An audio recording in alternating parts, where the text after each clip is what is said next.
हम सब के बारे में एक दिन खबर आएगी फौत हो गए, सुनने वाले कहेंगे इन्ना लिल्लाह। जनाजा कब है?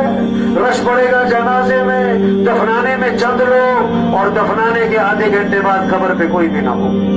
कितना ही मशहूर आदमी हो, मरण दफनाने के आधे घंटे बाद कोई भी नहीं। वो गए सगी माँ को दफना के, वो गए सरदार साहब को दफना के, वो गए एमपीए साहब को दफना के।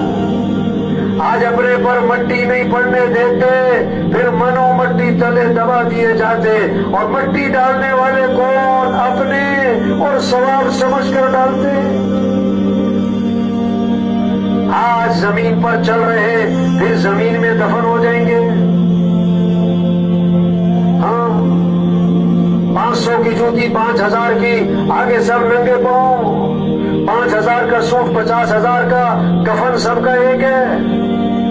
2 मरले का मकान, 4 कनाल का बंगला।